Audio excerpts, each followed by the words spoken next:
주님의 평화를 빕니다. 공덕교회 성경학당 강의 영상입니다. 이번 영상에서 다룰 내용은 스바냐 예언서입니다. 스바냐 예언서는 예언서이면서 동시에 묵시록의 성격을 띠고 있습니다. 예언이라는 말에 비해서 묵시라는 말이 좀 낯설 텐데요.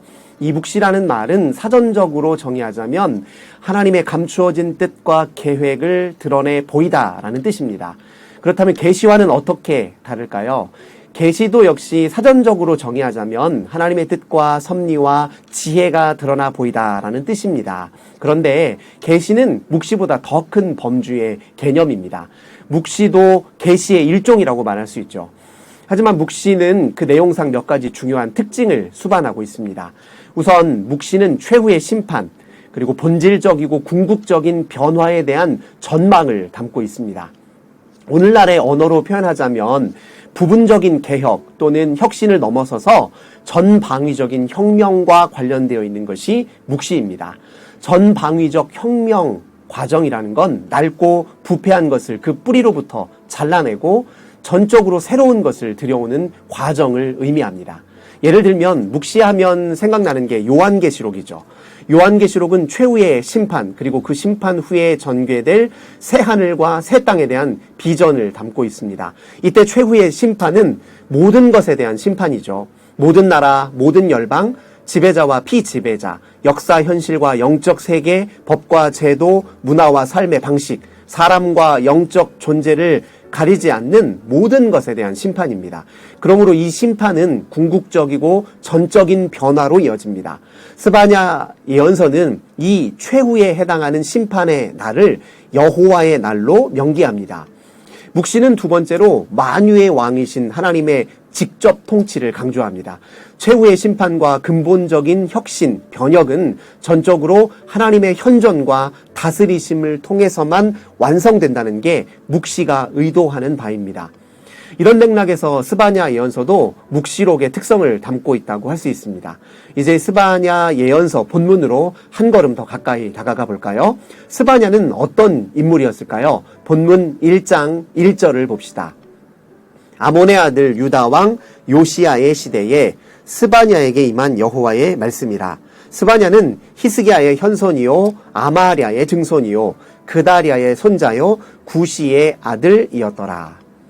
본문은 스바냐가 누구인지를 소개하면서 그의 조상들을 언급하고 있죠. 특징적인 것은 열거된 조상들의 이름들이 가지고 있는 뜻입니다. 히스기야는 히브리어로 여호와께서 강하게 하셨다라는 뜻입니다. 아마랴는 히브리어로 여호와께서 약속하셨다라는 뜻이죠. 그다랴는 히브리어로 여호와께서 위대하시다라는 뜻입니다. 스바냐 선지자의 이름의 뜻은 여호와께서 감추셨다입니다. 조상들의 이름에 담긴 뜻으로 보아 스바냐는 대대로 신앙이 깊은 가문 출신이라고 할 수 있겠습니다. 스바냐 선지자가 활동했던 시대적 배경은 어떠할까요? 관련해 본문 1장 1절은 아몬의 아들 유다 왕 요시야의 시대를 언급하고 있습니다. 요시야 왕은 가히 혁명적이라고 할 만한 종교 개혁을 단행했던 인물입니다. 그런데 스바냐 선지자는 심판을 선고했죠.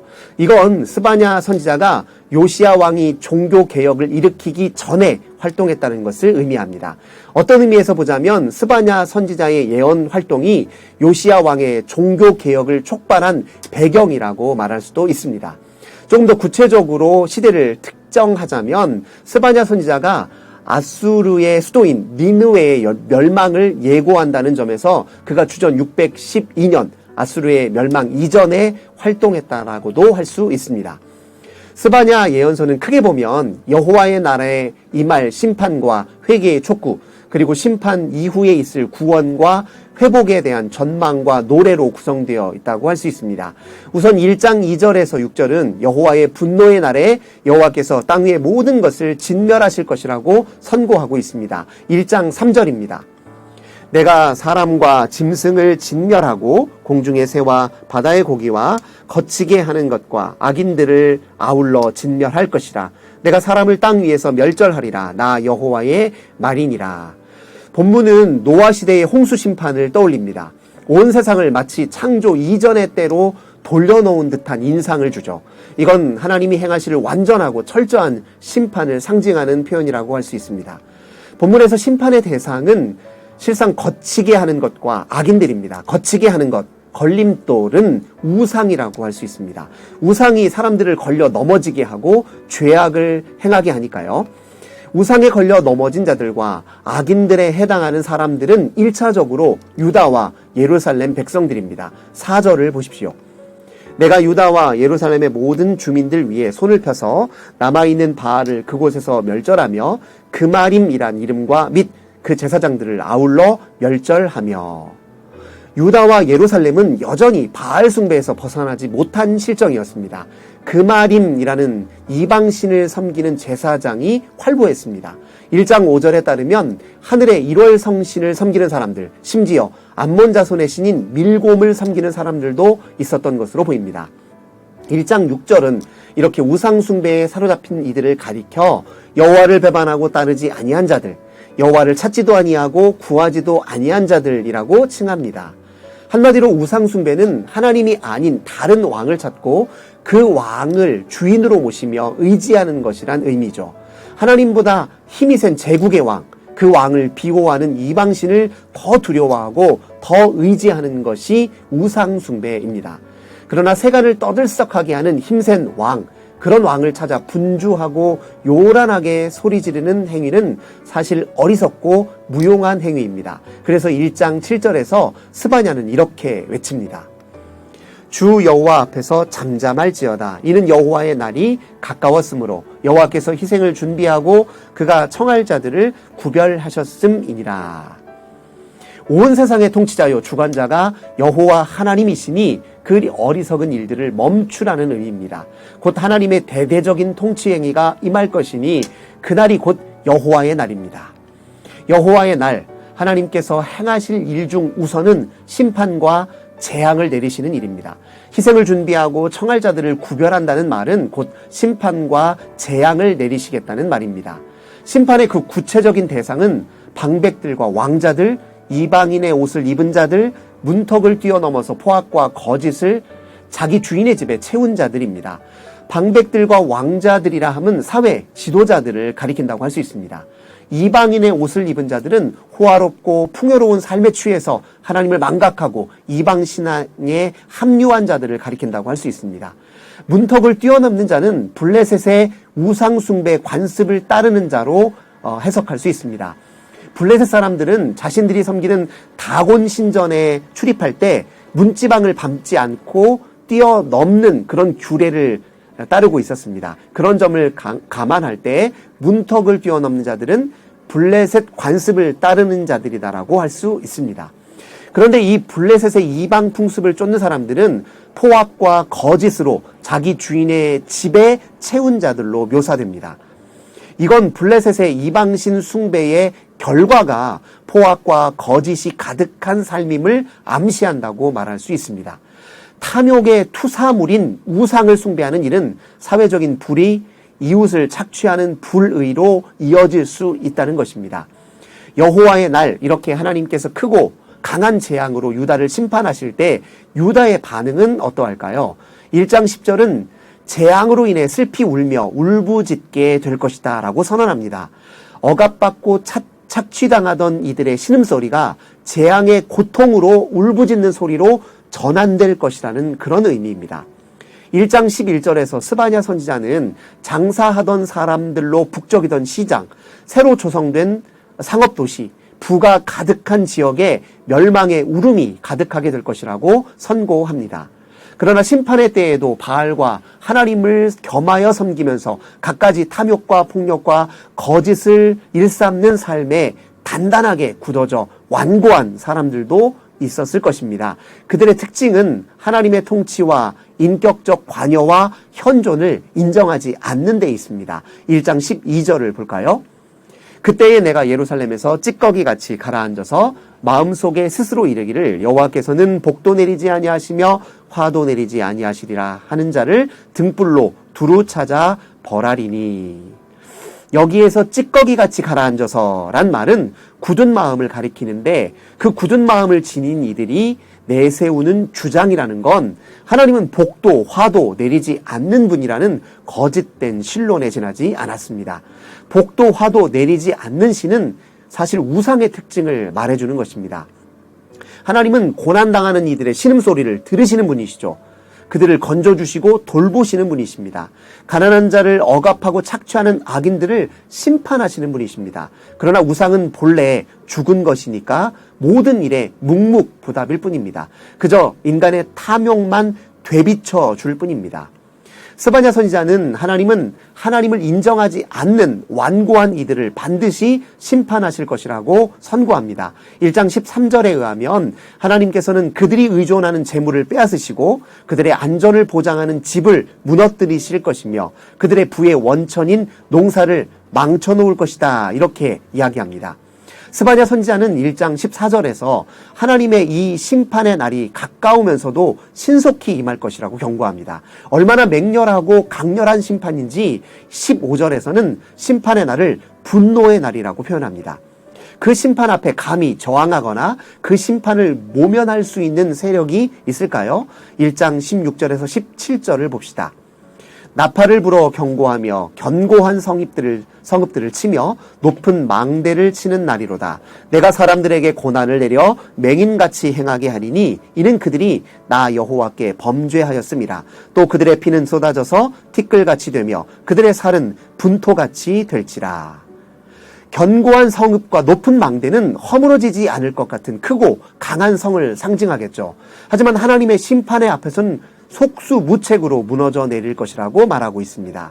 그 앞에 세속의 힘을 의지하던 눈먼 사람들이 취할 수 있는 방어책이란 아무것도 없을 것이고 그들은 티끌과 분토처럼 사라져버릴 것이라고 말하고 있습니다. 1장 18절은 그들이 그토록 애지중지했던 은과 금도 여호와의 분노의 날에 그들을 건질 수 없다라고 단언합니다. 그렇다면 여호와의 날이 속히 임할진데 어떻게 해야 합니까? 스바냐 선지자는 모여서 여호와를 찾으라 그렇게 권고합니다. 2장 1절에서 3절입니다. 수치를 모르는 백성아 모일지어다 모일지어다. 명령이 시행되어 날이 겨같이 지나가기 전 여호와의 진노가 너희에게 내리기 전 여호와의 분노의 날이 너희에게 이르기 전에 그리할지어다. 여호와의 규례를 지키는 세상의 모든 겸손한 자들아 너희는 여호와를 찾으며 공의와 겸손을 구하라. 너희가 혹시 여호와의 분노의 날에 숨김을 얻으리라. 부끄러움을 모르고 여호와 하나님을 갈망하지 않는 백성들아 심판을 대비하되 체념하지 말고 속히 함께 모여서 여호와를 찾으라. 이런 말이죠. 스바냐 선지자의 이런 권고를 따를 사람들은 물론 여호와의 규례를 지키는 겸손한 사람들일 것입니다. 겸손한 사람들은 아무것도 가진 게 없고 세상에는 의지할 것이 없어 하나님이 아니면 안 되는 그런 사람들입니다. 살아갈 힘이 자신에게 있지 않고 하나님께 있음을 인정하는 사람들일 것입니다. 그래서 겸손한 자들만이 하나님을 찾습니다. 본문에서 하나님을 찾으라는 권고 그리고 공의와 겸손을 구하라는 권고가 나란히 쓰여 있는 점을 주목할 필요가 있습니다. 하나님을 찾는다는 건 공의를 행하고 겸손히 하나님을 전적으로 의지하며 하나님의 뜻을 쫓는다라는 말과 같다는 의미이죠. 심판의 위기 앞에서 하나님을 찾고 하나님께로 돌이킨다는 건 그저 말뿐인 회개가 아니라 이웃과 특별히 가난하고 힘없는 이들에게 선을 행하고 자비를 베풀고 온유하게 돌보는 걸 의미합니다. 이렇게 공의와 겸손으로 하나님을 찾으면 하나님께서 심판의 날에 그를 숨겨주십니다. 심판으로부터 건져주시고 보호하신다는 의미입니다. 스바냐의 이름의 뜻이 여호와께서 감추셨다임을 환기해보면 스바냐는 지금 심판의 날 숨을 곳을 가리켜 보인다고 말할 수 있습니다. 하지만 하나님을 찾지 않는 사람들이 심판의 날 숨을 곳은 이 세상 어디에도 없습니다. 먼 나라로 도망쳐도 소용이 없습니다. 왜냐하면 이 심판은 그저 예루살렘과 유다에만 국한되어 있지 않기 때문입니다. 온 세상 주관자와 통치자가 하나님이시죠. 스바냐 선지자는 예루살렘과 유다를 넘어 그 주변 나라들의 임할 심판도 함께 경고하고 있습니다.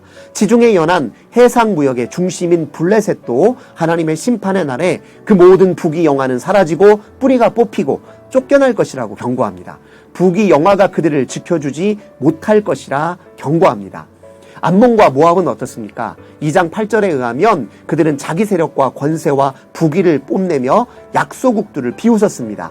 자기 경계에 대해서 교만했죠. 하지만 심판의 날 그들은 소돔과 고모라와 같은 처지가 될 거라고 스바냐는 경고합니다. 애굽, 아수르와 같은 제국이라도 예외가 아닙니다. 하나님의 심판 앞에 무력하게 되고 황폐해질 것입니다. 블레셋, 모압, 암몬, 애굽, 아수르가 망하는 건 그들이 섬기는 가짜신의 빈곤한 실체가 드러나고 여호와만이 참된 신임이 밝혀지는 일이기도 합니다. 2장 11절입니다. 여호와가 그들에게 두렵게 되어서 세상의 모든 신을 쇠약하게 하리니 이방의 모든 해변 사람들이 각각 자기 처소에서 여호와께 경배하리라. 열방이 여호와를 경배하는 일, 이것이야말로 하나님께서 의도하시는 가장 궁극적이고 근본적인 변화라고 할 수 있습니다. 제도와 법이 바뀌고 경제적 위상이 달라지고 생활 환경과 문화가 달라지는 것을 넘어서서 궁극적인 변화는 열방이 권세와 부귀가 아니라 우상이 아니라 여호와 하나님을 경배하게 된다는 것을 의미하고, 그런 변화야말로 진짜 궁극적인 변화라고 할 수 있습니다. 이런 변화를 위해 심판이 있는 것이겠죠. 하나님의 대대적인 심판이 임하는 날, 교만한 나라, 그 나라 백성들은 쫓겨나고 그 자리를 하나님의 백성의 남은 자들이 차지하게 될 것입니다. 스바냐 2장 9절 하반절입니다.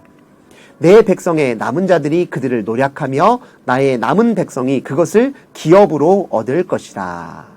열방에 대한 심판은 이렇게 하나님의 남은 백성으로 성별되고 구별된 유다의 회복과 맞물려 있습니다. 유다의 회복이 예비되어 있는 만큼 유다에 대한 심판은 더 가혹할 수밖에 없었습니다. 스바냐 선지자는 3장 1절에서 4절에서 예루살렘과 유다의 죄악상을 다시 고발합니다. 교만한 열방을 따라 폭력과 반역을 일삼던 행위, 가난하고 힘없는 백성들에 대한 지도자들의 횡포, 선지자들과 제사장들의 위선과 타락이 그것들입니다. 이 모든 죄악에 대해 하나님의 심판은 자명한 일입니다. 3장 8절입니다. 나 여호와가 말하노라. 그러므로 내가 일어나 벌할 날까지 너희는 나를 기다리라. 내가 뜻을 정하고 나의 분노와 모든 진노를 쏟으려고 여러 나라를 소집하며 왕국들을 모으리라. 온 땅이 나의 질투의 불에 소멸되리라. 그러나 앞서 반복적으로 말한 바대로 심판은 창조적인 재건과 근본적 변화의 도구이기에 스바냐는 심판을 경고하면서도 동시에 변화된 미래에 대한 희망을 전합니다. 3장 9절에서 10절입니다. 그때에 내가 여러 백성의 입술을 깨끗하게 하여 그들이 다 여호와의 이름을 부르며 한 가지로 나를 섬기게 하리니 내게 구하는 백성들 곧 내가 흩은 자의 딸이 구수 강 건너편에서부터 예물을 가지고 와서 내게 바칠지라. 3장 12절과 13절도 보십시오. 내가 곤고하고 가난한 백성을 내 가운데에 남겨두리니 그들이 여호와의 이름을 의탁하여 보호를 받을지라. 이스라엘 남은 자는 악을 행하지 아니하며 거짓을 말하지 아니하며 입에 거짓된 혀가 없으며 먹고 누울지라도 그들을 두렵게 할 자가 없으리라. 하나님만을 의지하고 하나님만을 예배하는 백성들을 모으시고 한 나라를 이루게 하시며 하나님의 통치와 다스림 가운데 살게 되는 게 궁극적인 변화요 회복임을 천명하고 있습니다. 이제까지 없던 초대형 제국 형성이 궁극적인 목적이 결코 아닙니다. 하나님의 백성으로서의 공동체적 삶이 궁극적인 목적입니다. 그 나라의 백성들은 그날에 이렇게 노래하게 될 것입니다. 3장 17절입니다.